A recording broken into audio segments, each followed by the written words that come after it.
Hello दोस्तों, आपका स्वागत है हमारे YouTube चैनल पर। मैं AK सिंह आज आपको कराऊंगा प्रतिशतता। ये प्रतिशतता का चैप्टर सभी प्रतियोगी परीक्षाओं के लिए बहुत ही इंपॉर्टेंट चैप्टर है। इस चैप्टर को पूरा देखने के लिए हमारे चैनल को सब्सक्राइब कर लें, लाइक करें और दोस्तों के लिए शेयर करें। देखिए, जैसा कि ये क्वेश्चन दिया है, सुमित्रा ने प्रथम 7 परीक्षाओं में औसत अंक 56% अंक प्राप्त किए। यानी कोई 7 परीक्षाएं ऐसी दी सुमित्रा ने जिनमें उन परीक्षाओं के प्राप्तांक का औसत 56% था। 8वीं परीक्षा में कितने प्रतिशत अंक प्राप्त करे कि पूरी 8 परीक्षाओं का औसत अंक 60% रहे। 8वीं परीक्षा वो बैठ रही है, ये कहना चाह रहे हैं कि बताइएगा 8वीं परीक्षा में वो कितने अंक प्राप्त कर ले कि 8 परीक्षाओं का औसत 60% रहे। तो बहुत ध्यान से देखने की बात है इस क्वेश्चन में। क्वेश्चन ने जैसे कि कहा कि 7 परीक्षा का औसत इतना है, इन 7 परीक्षाओं में से किसी भी परीक्षा का पूर्णांक ज्ञात नहीं किया है। अगर हमें यही नहीं पता कि जिन 7 परीक्षाओं में इसने 56% अंक प्राप्त किए थे उनके पूर्णांक क्या रहे होंगे, ना ही 8वीं परीक्षा का कोई हमें पूर्णांक दिया है। और जब तक किसी परीक्षा का पूर्णांक या प्राप्तांक किसी एक का प्राप्त होना नहीं होगा, तब तक हम उसका कोई भी आंकड़ा ज्ञात नहीं कर सकते। ये बैंक क्लर्क का क्वेश्चन है। इतने आसान भी क्वेश्चन कभी कभी एग्जाम्स में पूछ लिए जाते हैं। सिर्फ ध्यान रखना है कि हमें दिए गए क्वेश्चन को सही तरीके से पढ़ना है और उसके बाद देखना है कि क्वेश्चन क्या कहना चाह रहा है। तो दोस्तों, इस क्वेश्चन में हमें ना ही तो 7 परीक्षाओं के पूर्णांक दिए हैं और ना ही 8वीं परीक्षा का पूर्णांक दिया है। इसलिए हम कोई भी प्रतिशत किसी भी परीक्षा का प्राप्तांक ज्ञात नहीं कर सकते। तो इसका ऑप्शन रहेगा डी, आंकड़े अपर्याप्त हैं। इसमें आंकड़े ही क्वेश्चन में पर्याप्त नहीं है। नेक्स्ट क्वेश्चन है दोस्तों, हाल ही में किए गए सर्वेक्षण से पता चला कि 40% घरों में 2 या अधिक व्यक्ति रहते हैं। बेघर जिसमें केवल एक व्यक्ति रहते हैं, उसमें 25% में केवल एक पुरुष रहते हैं। उन घरों का प्रतिशत क्या है जिनमें केवल एक महिला रहती है और कोई पुरुष नहीं रहता। देखिए, क्वेश्चन को सही तरीके से पढ़ लें। इसके करने का हमारे पास एक बहुत आसान सा ट्रिक होता है। क्या कहा है इसने, किए गए परीक्षण सर्वेक्षण से पता चला कि 40% घरों में 2 या 2 से अधिक व्यक्ति रहते हैं। तो हमें ये नहीं पता कि इन्होंने सर्वेक्षण किया कितने घरों का है। मान लीजिए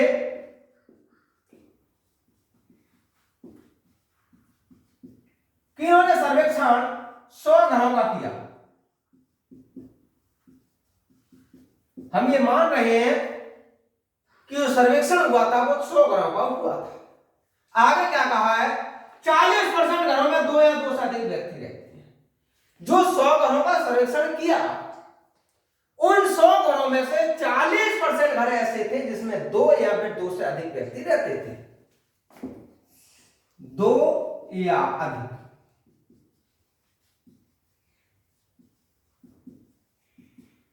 दो या अधिक व्यक्ति 40 घरों में प्राप्त हुए। तो इसका मतलब बेघर जिनमें केवल एक व्यक्ति रहते हैं वो होंगे 60। अरे भाई, हम मान रहे हैं कि 100 घरों का उसने सर्वेक्षण किया जिसमें 40 घर ऐसे थे जिसमें 2 या 2 से अधिक व्यक्ति रह रहे थे। तो केवल एक व्यक्ति के रहने वाले घरों की संख्या कितनी होगी, 60। तो केवल एक व्यक्ति के रहने वाले घर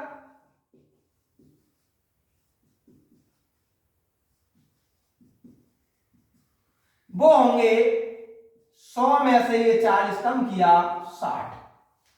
60 घर ऐसे थे जिनमें केवल एक व्यक्ति रहता था, परंतु ये नहीं कह सकते कि वे व्यक्ति महिला या पुरुष कोई भी था। आगे कहा है उनमें यानी इन वाले 60 में 25% में केवल एक पुरुष रहता है। यानी ये जो 60 घर ऐसे हैं जिनमें केवल एक व्यक्ति रहता है, इन 60 में से भी 25% घर ऐसे हैं जिनमें केवल पुरुष ही रहते हैं। तो कितने घर होंगे दोस्तों? वो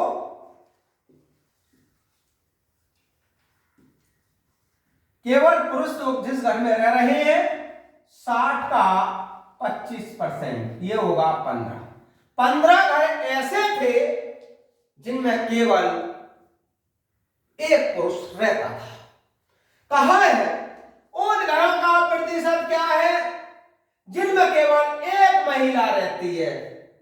दोस्तों केवल एक व्यक्ति के रहने वाले घर तो 60 हैं, इन 60 में से 15 घर ऐसे हैं जहां केवल पुरुष ही रहते हैं, तो केवल महिला के रहने वाले घर कितने होंगे?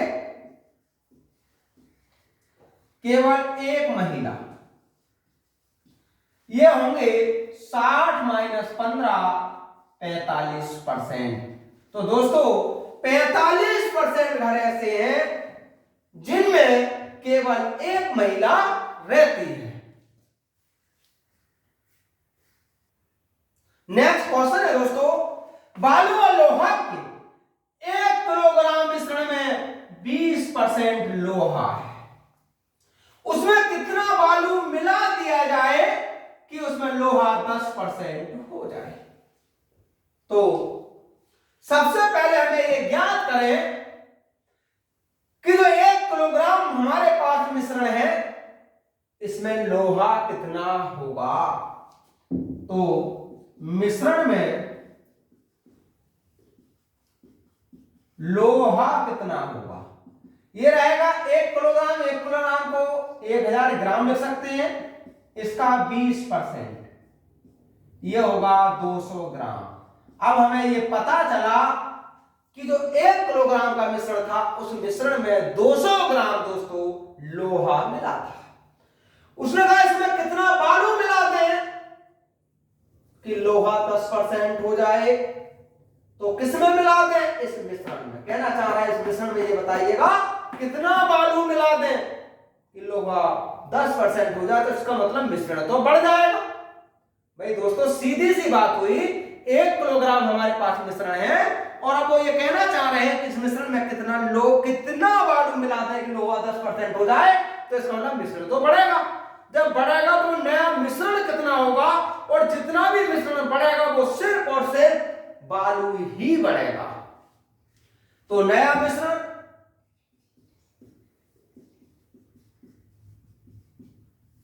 ये रहेगा 200 ग्राम गुणा 100 और 10% बालू लोहा होना चाहिए, ये हो जाएगा 2000 ग्राम। और 2000 ग्राम का मतलब है दोस्तों 2 किलोग्राम। कहा है उसमें कितना बालू मिला दिया जाए कि लोहा 10% हो जाए? पहला मिश्रण था 1 किलोग्राम, अब मिश्रण हुआ 2 किलोग्राम, तो बालू कितना मिला? तो बालू की जो मात्रा रही है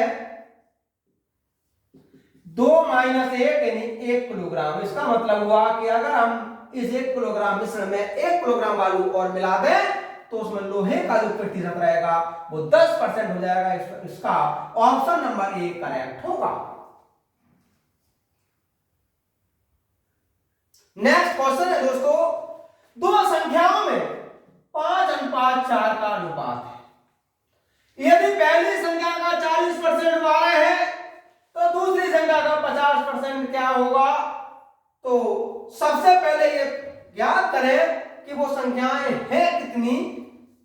अगर संख्या ज्ञात हो जाए, जैसे कि संख्या का दो संख्याओं का अनुपात 5:4 है, यदि संख्याएं 5x और 4x है, मान लीजिए कि पहली संख्या 5x है और दूसरी संख्या 4x है। पहली संख्या का 40% इस 5x का 40%, 5x का 40%, 12 है। भाई यही तो कहा क्वेश्चन ने, पहली संख्या का 40%, तो पहली संख्या 5x, 5x का 40% 12 है, ये हुआ 20x बराबर 12 गुणा 10, x बराबर 6। तो दोस्तों दूसरी संख्या का 50% क्या होगा? दूसरी संख्या होगी क्या, पहले ये पता करें। दूसरी संख्या हो जाएगी 4 गुणा 6 अर्थात 24। तो दोस्तों दूसरी संख्या 24 है, 24 का 50% पूछा है उसमें। तो देखिए दूसरी संख्या का 50%, ये रहेगा 24 गुणा 50 बटा 100 अर्थात 12। क्वेश्चन ने कहा है दूसरी संख्या का 50% क्या होगा? तो दोस्तों दूसरी संख्या का 50% होगा 12। नेक्स्ट क्वेश्चन है दोस्तों, किसी वर्ष एक शहर की जनसंख्या 9000 थी, यदि अगले वर्ष पुरुषों की संख्या 5% से और महिलाओं की संख्या 8% से वृद्धि होती है, तो उसकी जनसंख्या 9600 हो जाएगी। दिए गए वर्ष में पुरुष और महिलाओं की संख्याओं में क्या अनुपात था? तो दोस्तों इसके लिए हम बहुत आसान से ट्रिक द्वारा हल कर सकते हैं। सबसे पहले ये ज्ञात करें कि जनसंख्या जो 9000 से 9600 हुई है, ये वास्तव में किस दर से बढ़ी है? तो जनसंख्या वृद्धि दर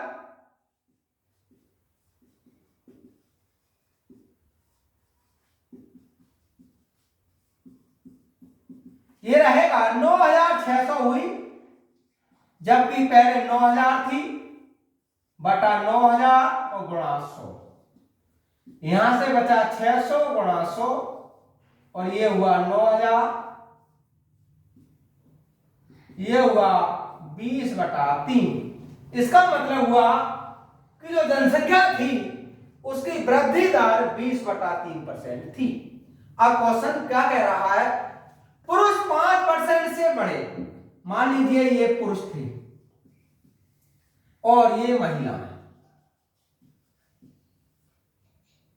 पुरुष 5% से बढ़ रहे हैं, जबकि महिला 8% से बढ़ रही हैं। और अगर इनकी जनसंख्या को देखा जाए तो इन दोनों की संख्या मिलकर के 20/3% से बढ़ रही है। उसने कहा है बताइएगा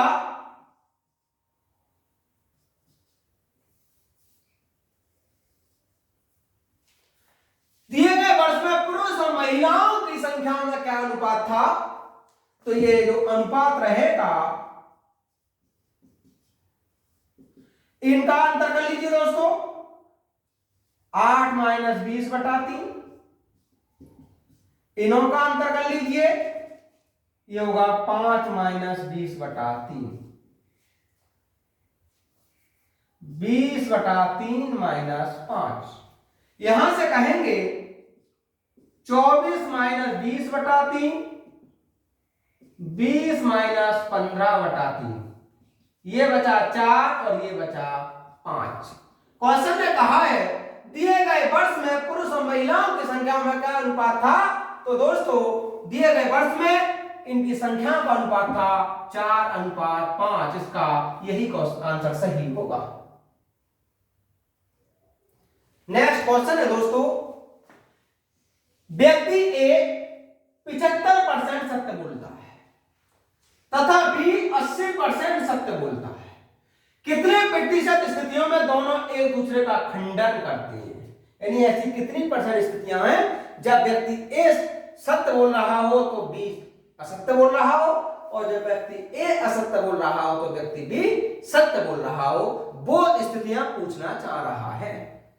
अब ए 75% सत्य बोलता है,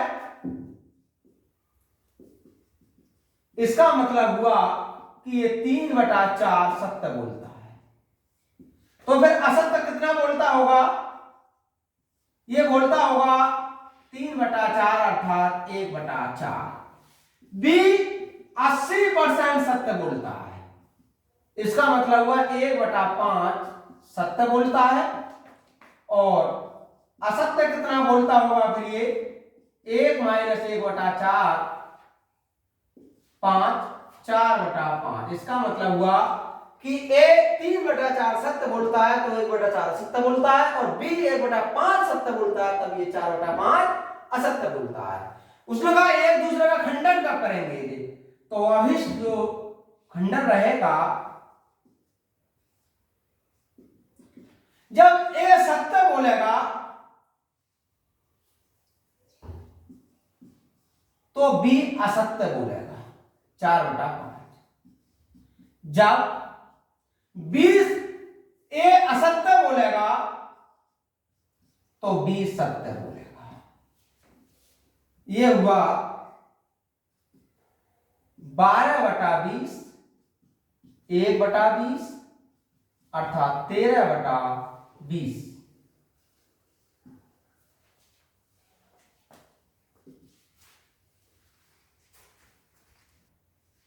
ये रहेगा दोस्तों, एक 75% सत्य बोलता है तो 25 या 75 यानी 3/4 बार सत्य बोलता है। इसका मतलब ये हुआ इस 3/4 का मतलब है कि अगर वो सत्य बोले 4 बार तो 3 बार जरूर उसमें सत्य रहता होगा। तथा फिर असत्य कितना बोलता होगा 1/4। बी 80% सत्य बोलता है तो 20 चौक 80 और 20 पंजे 100।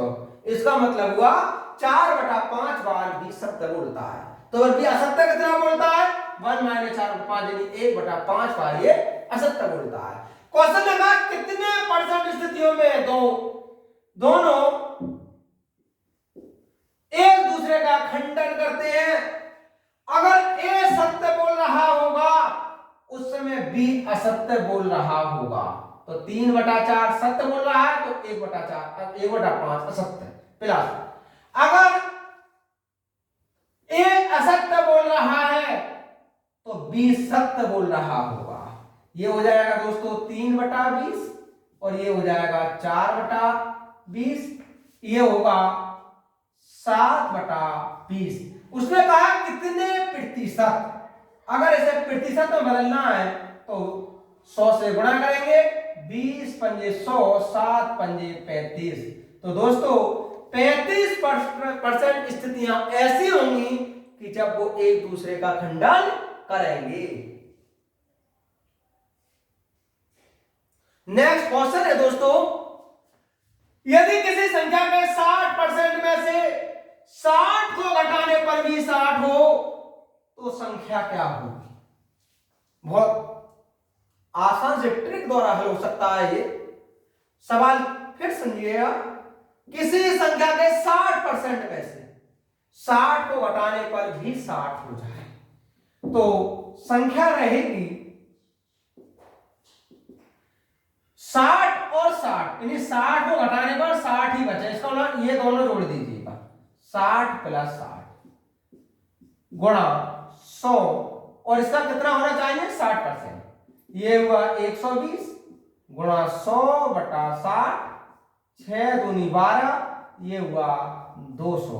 क्वेश्चन ने कहा है तो संख्या बताइए दोस्तों, वह संख्या होगी 200 और इसका ऑप्शन नंबर डी करेक्ट होगा। नेक्स्ट क्वेश्चन है दोस्तों, वेतन में कितने प्रतिशत कटौती की जाए कि वह वेतन में की गई 20% की वृद्धि को समाप्त कर दे? बहुत आसान से ट्रिक द्वारा चाल कर सकते हैं। ये प्रतिशत कटौती रहेगी 20% की वृद्धि कर दे तो वृद्धि 100 + वृद्धि गुणा 100, यह होगा 20 गुणा 100, 120, 6 बार, ये हुआ 50/3। 50/3 का मतलब हुआ 16 सही 2/3। क्वेश्चन लगा कितने परसेंट की कटौती की जाए कि वेतन में की गई 20% की वृद्धि को समाप्त कर दे? तो दोस्तों वेतन में अगर हम 16 सही 2/3% की कटौती कर दें तो ये वेतन में की गई वृद्धि को समाप्त कर देगा। इसका ऑप्शन नंबर बी करेक्ट होगा। नेक्स्ट क्वेश्चन है दोस्तों, उम्मीदवार को किसी परीक्षा में उत्तीर्ण होने के लिए 40% अंक प्राप्त करना जरूरी है। यदि 220 अंक प्राप्त करने वाला उम्मीदवार 20 अंकों से उत्तीर्ण हो गया हो तो उस परीक्षा में अधिकतम अंक क्या है? ये कहना चाह रहा है कि बताइए उस परीक्षा का पूर्णांक क्या होगा। दोस्तों ये देखिए 220 अंक तो उसने प्राप्त किए लेकिन 20 अंकों से वो अनुत्तीर्ण रहा, तो इसका मतलब अगर वो परीक्षा में 220 प्लस 20 अर्थात 240 अंक अगर प्राप्त कर लेता तो परीक्षा में वो उत्तीर्ण हो जाता। अब उसने कहा अधिकतम अंक क्या था, इसका मतलब उसका पूर्णांक क्या था, तो अधिकतम अंक रहेगा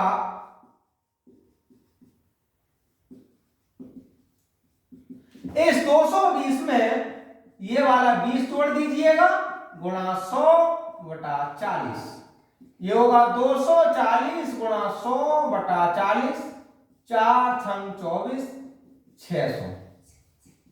क्वेश्चन में कहा उस परीक्षा में अधिकतम अंक क्या था, तो दोस्तों उस परीक्षा में अधिकतम अंक जो था वो था 600। नेक्स्ट क्वेश्चन है दोस्तों, किसी शहर की जनसंख्या 8000 थी। एक वर्ष में पुरुषों की संख्या में 10% और स्त्रियों की संख्या में 8% की वृद्धि हुई, लेकिन कुल जनसंख्या में 9% की वृद्धि हुई।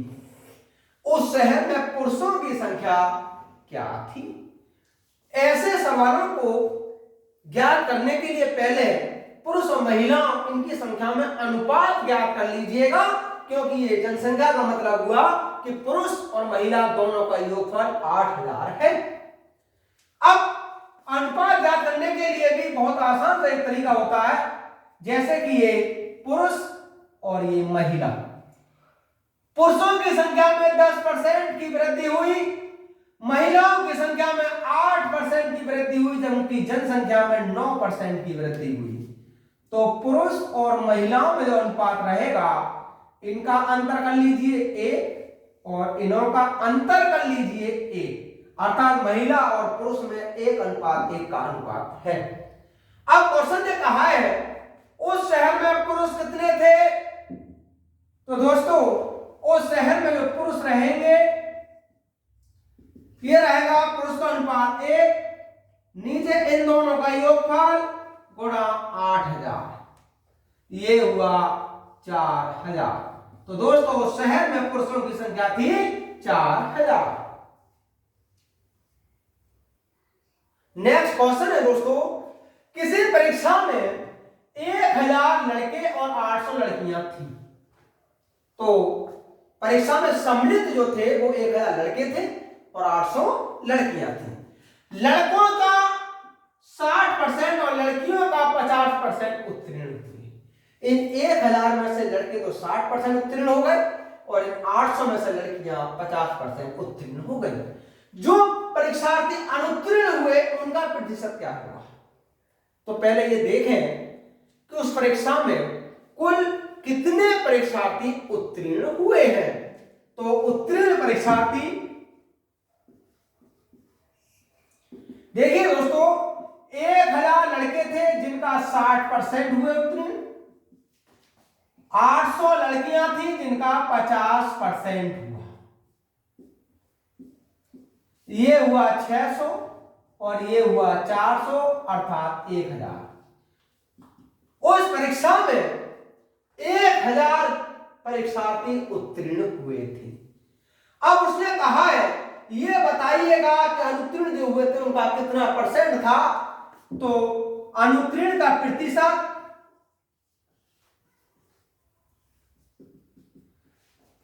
कुल परीक्षार्थी कितने हुए 1000 ये और 800 ये, 1000 प्लस 800, इसे हम एक बार में कह सकते हैं 1800, जिनमें 1000 उत्तीर्ण हो गए।